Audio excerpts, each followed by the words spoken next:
And friends, I've got some news for you. The American establishment, the elites, if you will, who defeated in the past Nazism, Tojoism, saw out communism, and also saw the United States stride the globe for a century, have lost their ever-loving minds. Why? Well, it all has to do with a certain crusty old socialist named Bernie Sanders, who is looking set to sweep the Democratic primary season, and the last best hope of the establishment, billionaire Michael Bloomberg, who came under heavy fire from fading Democratic hopeful Elizabeth Warren this week over his long history of legal trouble involving sexual harassment and inappropriate behavior. Have a listen. Has to stand on his record. And what we need to know is exactly what's lurking out there.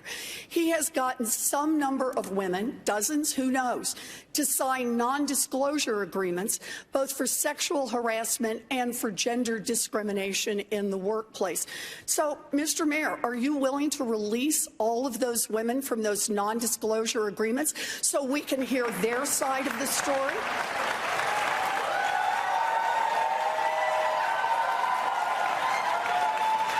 We have a very few non-disclosure agreements. How many is that? Let me finish. How many is that? None of them accuse me of doing anything other than maybe they didn't like the joke I told.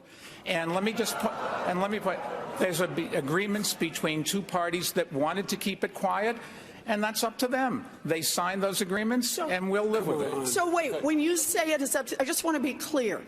Some is how many?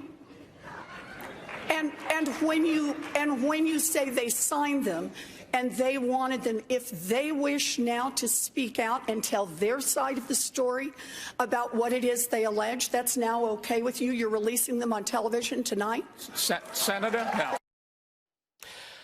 But never mind the sexual harassment or anything else. For the Democrat establishment and their pals in the media, none of this matters because there's a populist who needs stopping. As Politico.com reported this week, the push is on right now to stop Sanders and his rising delegate tally at the Democrat convention later this year.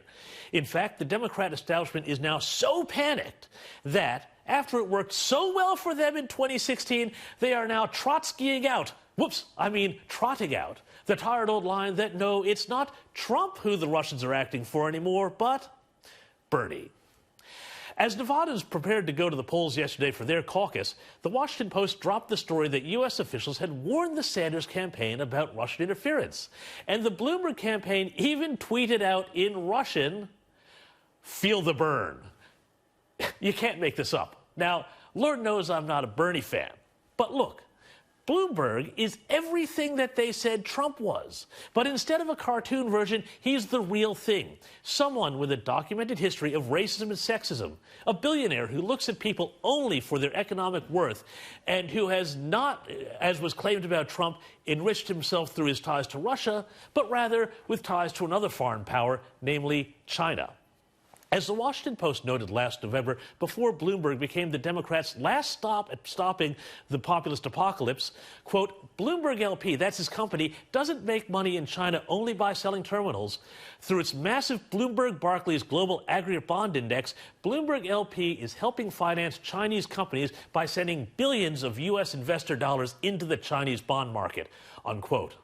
Now, Bloomberg, coincidentally, is a huge opponent of Trump's taking on China's unfair trade practices, has killed stories at his news agency that reflect unfavorably on the communist regime, and in an interview last year, Bloomberg even said that Xi Jinping was, quote, responsive to the needs of his people. Probably some coronavirus sufferers who think otherwise, but it's funny, isn't it, that the media, which is so quick to label someone a Russian agent as soon as they challenge the narrative, don't raise a peep of protest if someone has gotten rich thanks to their ties to the communist regime in Beijing, so long as they follow their line.